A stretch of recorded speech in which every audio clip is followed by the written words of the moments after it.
Stop recording button. Hey, what is up, folks? It is Chris here on this wonderful, glorious Sunday morning on the Blind Vlog channel. Guys, if you find this content interesting, be sure to like, share, and comment. For today's video, I'm going to be discussing how blind people get around independently. Okay, whether that be a dog, whether it be a cane, whether it be cane and GPS, or whether it be mobility training, we are going to get all right in there. Let's go at it, guys. So, guys, when I went to Arizona State School with the Deaf and Blind when I was 5 years old back in 84, okay, 1984, okay, and I can remember, I never even thought of GPS or any of that kind of thing or anything. So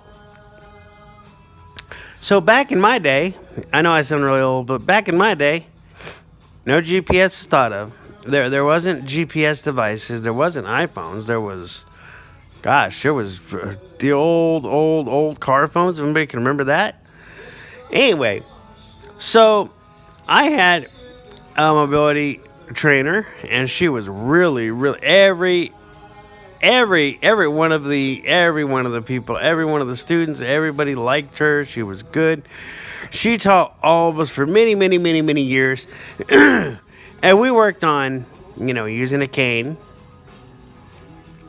And, it was cool. It was super cool. All right, it was super cool. And, also, when I got older, heading up toward the old, preteen to teen years, my mom was she was overprotective, not letting me, get out much. So, that's another whole ball game in itself. But I love my mom. God bless her. I mean, she's not alive no more. But anyway, so, everybody had to start somewhere, right? So I learned how to use a cane back in those days. And, and we did like street crossings, controlled intersections, four-way stops. We did neighborhoods. We learned about alleys. We learned about cutout curves versus straight curves, wheelchair ramps. We learned everything. We learned about how the traffic flow comes from depending on if you're crossing a street going somewhere, you want to listen for the flow of traffic. And if it's on your right side, all right, here's the deal. If it's on your left side and you're waiting at a light and you hear your left engines kind of accelerate, then it's your turn to go. Now, what you want to be careful for is these left-hand turners that want to just think they own. You want to be careful of the road hogs that think they own the road, and they just cut right in front of you. That's how people get killed. So that's what happens. The same thing goes if you're leaving somewhere. You wait. If you hear your right hand, or no, I'm wrong. Sorry, guys. I don't want to get people all mixed up that are watching this, and they're probably thinking, oh, okay, so you go on the left hand. Okay. So when you're going to a destination and you're walking there with your cane, and you hear your right side accelerate, then you go. All right, it's your turn to go.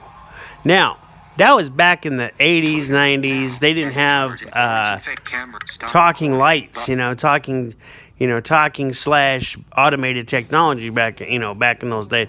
So you really had to depend really solely on your ears. And if you had sinus problems or if your ears were plugged up, man, you're screwed, because you were lost, because and everybody has allergies or sinuses. And so yeah, or if you had wind problems, if you had a lot of wind, yeah, it was difficult because you couldn't hear your traffic with all that wind blowing. And you just want to step out and become a pancake, right? Or a crispy critter. So, anyway, so that's the deal on that. So that's what we learned. So that's what we learned in back in those days about traffic flow. And when you're coming from somewhere, you listen on your left. So that's the deal. When you have traffic on the right, and they're all stopped at a light, and you're gonna know it.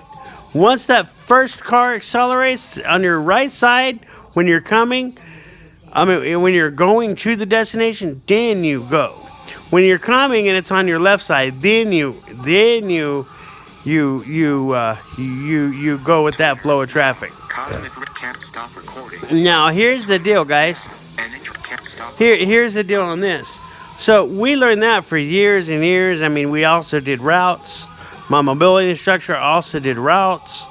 We did routes to a store. We went off campus. We did routes in a neighborhood. And when I first got started using the cane back in that day, back in '84, we were just, working around the school and whatnot. And heck, I had that school down, like the back of my hand after a while, and knew where everything was at. So, guys, that's another first way of getting started when you're first getting started with learning how to use a cane. Okay. So anyway, well, let's fast forward maybe a few years later when So, okay, so I went to the VA program, the Veterans Administration program, for one summer. I don't even know if it was probably a year before I graduated, which I'm pretty sure I graduated. Yeah, no, it was I graduated in '98. Yeah, it was a year before I graduated. So I worked on mobility there too, and I went there and I did some cane travel and basically learning about my former job, which was Davis Monthan Air Force Base. I worked there for a while, being a switchboard operator, and they basically wanted we worked around the area where the commissary was, where there was a bowling alley, there was a restaurant on base. So we worked on there. I forgot who my another mobility instructor I had, and then I had another counselor, Glenn Cope. Oh no, he was a mobility instructor. So I worked with him a little bit from my house.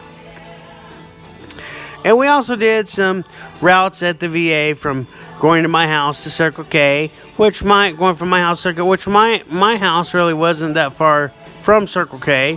It's just that you had this little curve you had to make to your left, which was kind of tricky because sometimes you had traffic and you had to be careful of that. So that was my interesting mobilization, if you will, on cane travel. Now that I'm graduated, I'm pretty much, I'm independent. As a matter of fact, hey, I'm getting ready to do Uber to Walgreens, but we're not going to do that right. We're not going to do it in a video. I'm just going to talk about things because there's no way I can demo Nearby Explorer on YouTube without having, to shut down the video will shut off on me and all this stuff, and I'll have to restart. So why not just sit and talk about it, right? I do a lot of sit down videos with y'all, and I want people to really get to know me. As I put up more and more content, that's why I say like, share, and subscribe, because the more subscribers, the better, guys. That's what growing a YouTube channel is, and that'll be my next video of putting up another video on editing videos blind, okay? Using what software to use for editing videos being blind. Anyway, guys, so moving forward, I graduated high school, moved in with my aunt, and my aunt and uncle, they work with me, on, even though my aunt wasn't a AKA trained mobility instructor, she worked with me. She wasn't an instructor for the blind, but she knew about blind people. Okay, she knew how to pretty much operate in their realm and kind of deal with them in their realm, right? So, she took care of me. Well, my mom took care of me, and my aunt took care of me as well. So, moving forward, graduated high school. I'm now living in her house, and for a little bit, and and because I'm a family person. I didn't want to just graduate and then move out real quick, and I wanted to have family. I'm a family person. My mom, of course, she wouldn't want me to move out, but hey, done deal. Anyway, so I had my own Avon business, all right? Yes, guys. Yes, that was my first sign of working from home, was having my own Avon business. Yes, guys. Being blind, all right. So you guys might be sitting back thinking, how did you have an Avon business when you were blind? Okay, here's the deal, guys. All right, here's the deal. So here's how people get around. This is why today's video is going to be kind of lengthy, is because how people get around. Not only do people get around, blind people get around, they use technology. Okay, so back in let me rewind back to school. So back in school, we used what was called a Braille and Speak. Yes, guys, the old, what everybody called them, a Braille and Squawk. All right, so it was this thing. It was like a Braille writer. All right, but it was a lot lighter than a Braille writer. It was the size and dimensions of a video cassette recorder, a VHS tape. Okay, and it looked like a Braille writer. It had the 6 Braille cell keys and it had the space bar. Okay, so everybody used that, but before that, they used the old clunky metal Braille writers. Everybody should remember those. Those things jammed up your paper, and I heard nightmare stories about the Braille writers, like a snake in the Braille writer one time, and I heard it all right, so guys, Twitter, so how people get around, is not just through independence, through travel, but through technology. So let me kind of keep on the track here of how I got started with my Avon business. So then, after the Braille and Squawk, everybody was using a Braille light. I'm going to Walmart with my mom in a bit. Stop recording. Everybody was using a Braille light, okay? A Braille Light 40, a Braille Light 18. I had the Braille Light 18, which, by golly, I went down to the freaking pawn shop, guys. Tried to sell the thing for maybe over $2,000. I tried to get $1,100 for it, but it was so old they couldn't even take it. Anyway, so and back in school we used the Apple. We used the Apple IIe computers, the very, very old computers. Then we got used to the old IBM computers, and then with the QWERTY keyboards. Then we went up from there. So this video is not just going to be about travel and how people get around. We get around with technology as well, which I'll cover. I'll be covering some technology in a little bit. So back to my Avon story. So I had an Avon business totally blind. What I would do... Let me know when you're back from Walgreens after you go. Love you. What I would do is answer calls, okay, kind of inbound procedure. So I answered calls and I would take orders on my Braille light. Okay, at first, my aunt would have to write out a receipt with the order, what they wanted, and what page number, and what the item number was, how much the item was, how many they wanted. So, because when I moved out, my mom was basically holding everything hostage, okay? Because she didn't want me moving out. So she figured, I'll punish him. I'll make sure he don't, whatever. So that was a burst for a while.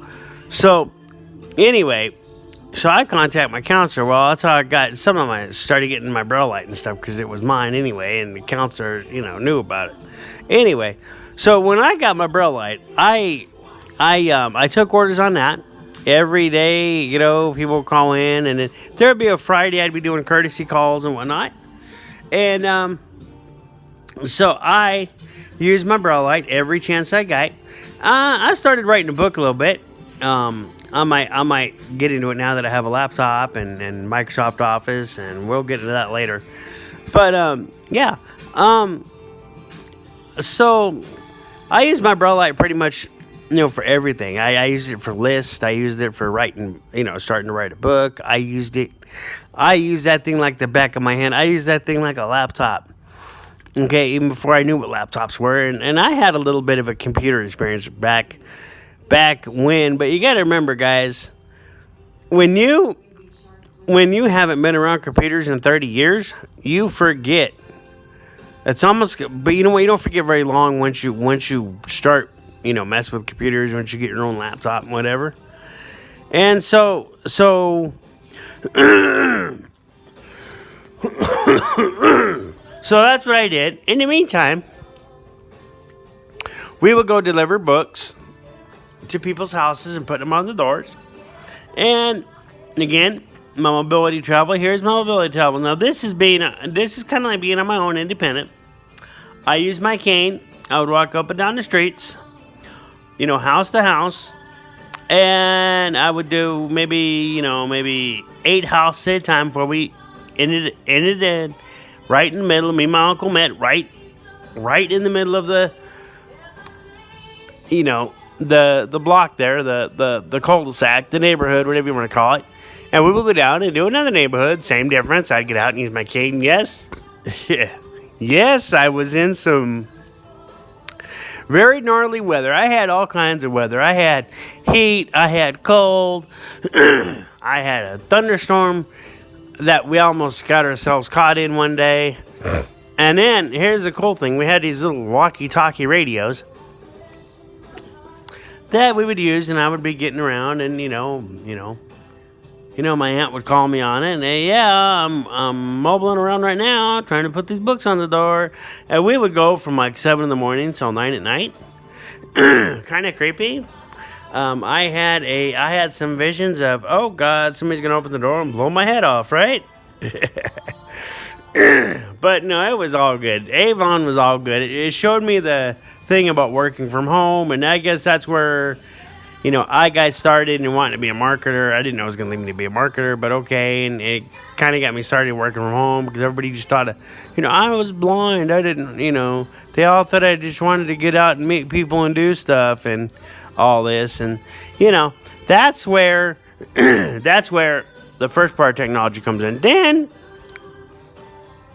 when I moved out, I got my first Android smartphone, and I got my first Android smartphone. I had a flip phone when I first got me a cell phone at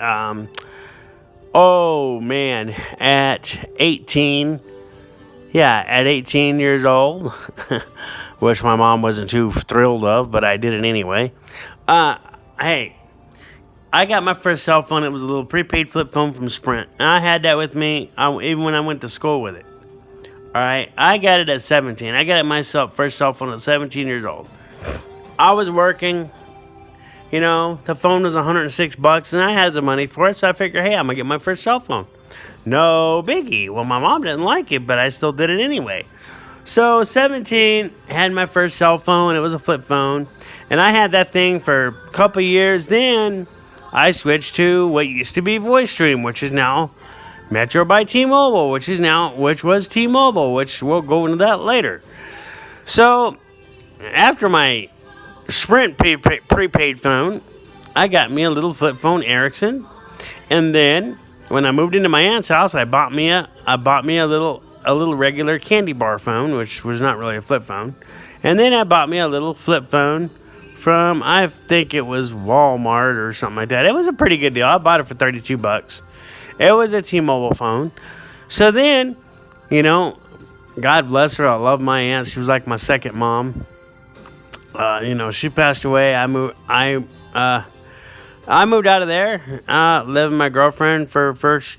We're living together now permanently, but for the first few months we lived in a Tucson house, and I was pretty much, on my own, living on my own, like my aunt wanted me to do. She showed me everything about how to do dishes and get around and everything. Unlike my mom, who didn't want me to get around and learn things. That's the real icing on the cake. So I got my first Android smartphone. Right about the time when, my stepmom and I and all of us met, and I got my first smartphone. Again, I was with T-Mobile. I was with T-Mobile for the past 30 plus years, okay? Ever since 98. I was with T-Mobile for the past 30 plus years because they've been a real good company, and, so So after I was on my mom's plan for a little bit, and then I got rid of that phone. My stepsister gave me her old phone, and it was on her plan and their plan, and I was on their plan for maybe a few months, and then I went back to T-Mobile. My stepsister in turn did the same thing. Stop recording. Did the same thing, Stop recording. and so I had my my second smartphone was an Android. So I had two Android phones, and I had that second. Oh God, my see. I had this phone, Can't stop. the second Android phone, for a good while. And then when I get my first iPhone, I got my first iPhone 6 because I really didn't like Android, because Android is not very accessible, not like Apple. Everybody says you can change this, and you can make Android your own. Apple, you can't really with everything. I mean, but I love iPhones. So I got my first iPhone 6, and me and my girlfriend, we both got iPhone 6s, and I had mine for maybe a couple years, and then I went and got the SE. I went and got the SE, did the upgrade, and I had this thing for 4 years. Now, guys, I'm going to get me another SE again. Because, one, it's going to be a bigger phone. It's going to be built like an iPhone 11, but it's going to have the innards of an iPhone 11. It's going to be a lot quicker. It's going to be a 64 gig. And the battery life is going to be super than this one. This one just said 20% right now. So, so now here we go into travel technology. All right. Let me plug this in. So I'm not. I told you we were going to get lengthy.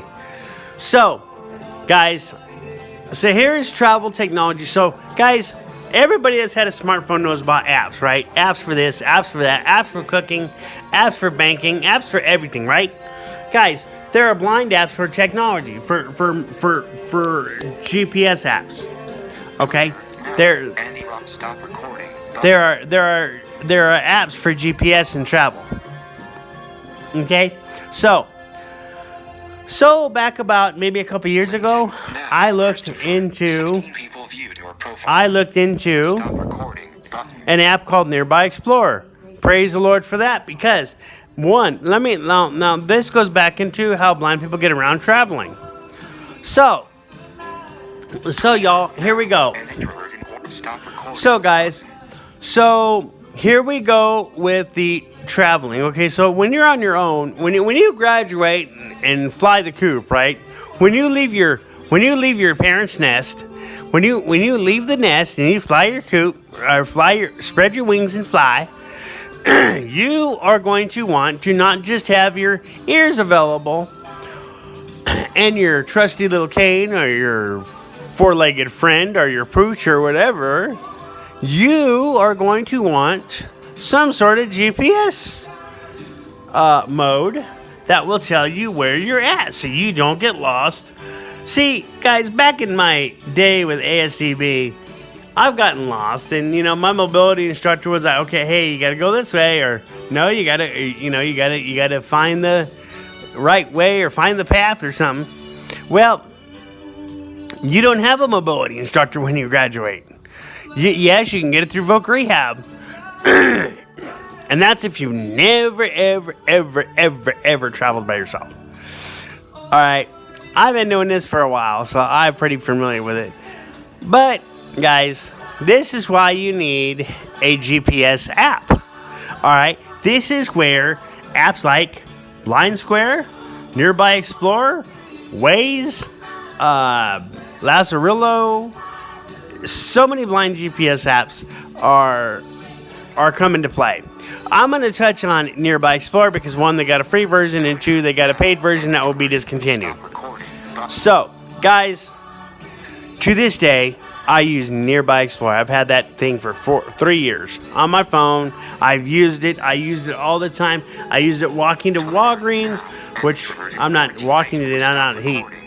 But I used it walking to Walgreens, walking to McDonald's. Heck, guys, I walked to Ace Hardware one time by myself, found it with my trusty Nearby Explorer. So, yes, I nailed it. Okay? So, guys, if you are interested, so basically, guys, so I use this going to my voc rehab counseling appointments and voc rehab training and computer training. I use this app because sometimes you would have idiots on Sunvan. The idiot drivers would just drop you off and you're fending for yourself. Okay, I had this one guy that I particularly didn't like. He was like taking the freaking penicillin, okay? I did not like him at all one bit.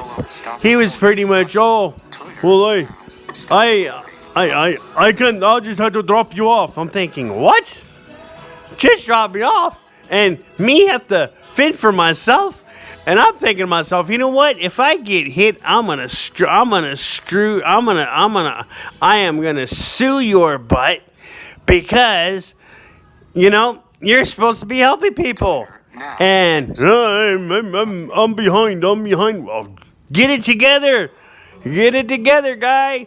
So I got out. I used my GPS app, and guys, let me kind of put this in a. I'm gonna talk about Nearby Explorer.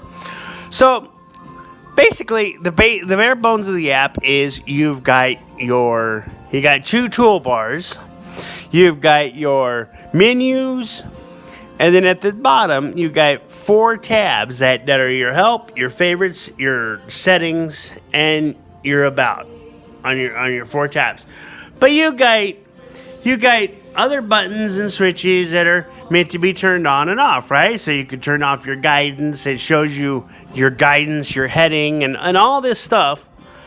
And guys, this is what I say about everything's become so advanced in the blind community that, guys, it does not take a rocket scientist to figure out, oh, okay, yeah, I've got a technology app or a GPS app here. You know. Now, mind you, I will say this as a disclaimer. Don't think just because you're blind and you have a GPS app, that's going to help you with your mobility.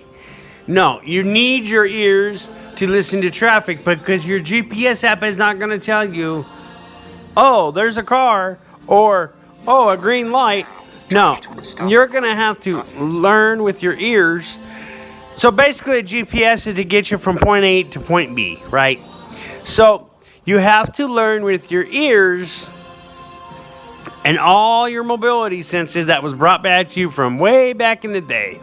So, guys, that's why I started out the video by saying, describing my years at SDB, and when I went to, graduated and everything else, and starting out on my own.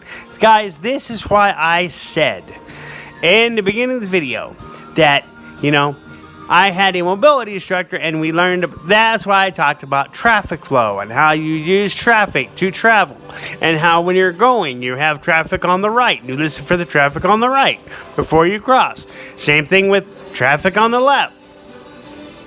You know what? I might be confused on that. Yeah. When you're going, the traffic is on your left. You listen when it comes off your left shoulder. You listen to it. When you're coming, you're right. Going, it's off your right shoulder. So when you're going to a destination, you got to cross the street and you're at a light, it's off your right shoulder. All right? You hear the cars rev up on your right, you go. When you're coming, oh, no, not on your right. No, I'm sorry. It is on your left. So when you hear the cars on your left rev up, you go. Now coming, you hear it on your right, you go. Again, be careful of those left-hand turners. That's how people get killed, because they go right. They're road hogs. They think they own the road. Now, there is a thing.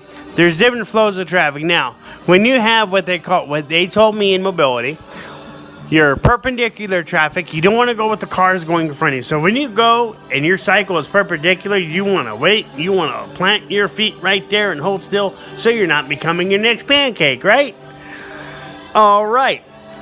Now, when that stops and you have all this traffic on either your right shoulder, right when you're coming or right when you're going. All right, when you hear traffic on your right, it's safe to go. Now, coming, you're going to have, or when you hear it on your left, off your left shoulder, when you're coming, going to a destination, you'll hear it off your left shoulder and you go. Now, coming, when you hear it on your right, you'll hear it on your right. Because remember, guys, when you're on your left side, when you're going, traffic's always going to be on your left. That's the thing to always remember. That's the thing I'm going to mention in this video. When traffic is on your left, you're coming. That's your coming direction, all right, when you're going. So you're going to have traffic on your left side. So that way, when you get to a light or an intersection, you'll be able to hear off your left shoulder those cars idle up and rev up, and then you go. All right. Now, let's talk about another technology, thing how blind people get around. So, back to lights. So, signal lights, they used to not have the beep, beep, beep, or the talking signs, right?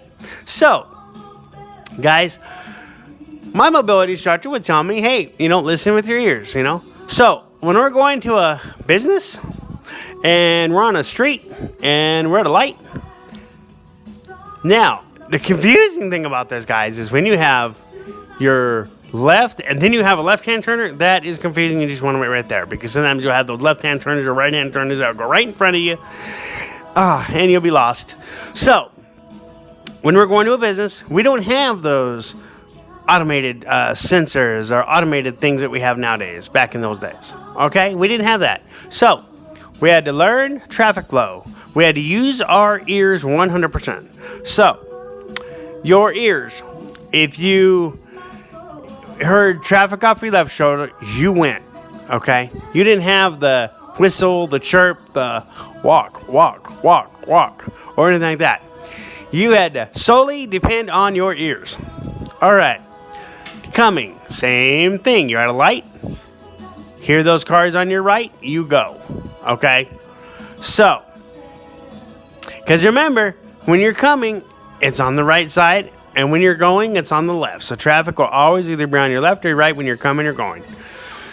So, that is the thing. So, when you're by yourself and you're traveling around, you're tootling around town, or you're taking the bus, or you're taking an Uber, or you're walking, for instance, if you have places in walking distance, you will use a GPS app. Now, mind you, you still want your mobility senses intact, right? You don't want to just solely depend on the GPS. Yes, you want to hear GPS, so I could say, in 500 feet, turn left on Broadway Street, or in 20 feet, you're approaching 3rd Street, or something like that. You want to listen for those points so you can know where you're at, okay?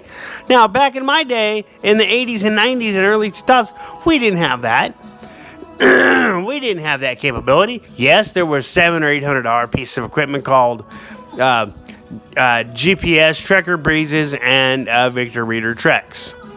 All right, now that cell phones are innovated with GPS and built-in GPS, and you could put apps on it, we don't have to worry about the Victor Reader Treks and Senderos and all that, and the Trekker Breezes and all that good stuff, because we have our little handy-dandy smartphones that do all the work for us, right? We still have to use our God-given abilities and God-given mobility senses to know about whether there's something in front of you, because the GPS ain't going to tell you, oh, watch out for that pole, or, oh, watch out for the dog, or watch out for the dog crap. You have to pretty much figure that out on yourself. And if you step into something kind of messy, well, you stepped into something kind of messy, just kind of scrape it out the bottom of your shoe on the sidewalk waiting for somebody else to step in it, right? No, that's not the case. So, y'all blind people out there, never, ever, ever, ever depend on... I forgot to show this. Stop recording. Never, ever depend on just a GPS app. Okay? Never depend on that, guys, because you'll be lost if you do. You pay attention to your hazards, your mobility senses. Guys, if you found if you found interest in this video and you want more, and you want to see more content about blind people, how blind people cook, how blind people play guitar, how blind people do this and that.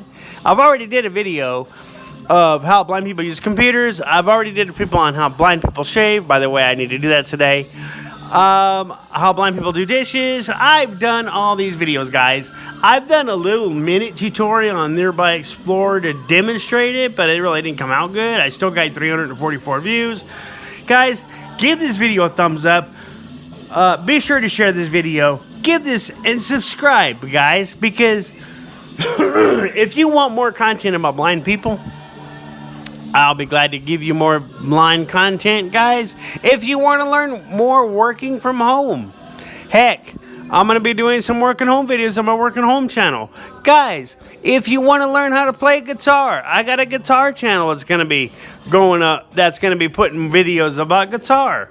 Guys, and this is a blind vlog channel. So guys, if you like blind content and you want some more of it, hit that subscribe button, turn on that red bell notification button, and click all notifications, because every few days I will be uploading content. Maybe not this week, but I'll be uploading content when I get back home, guys.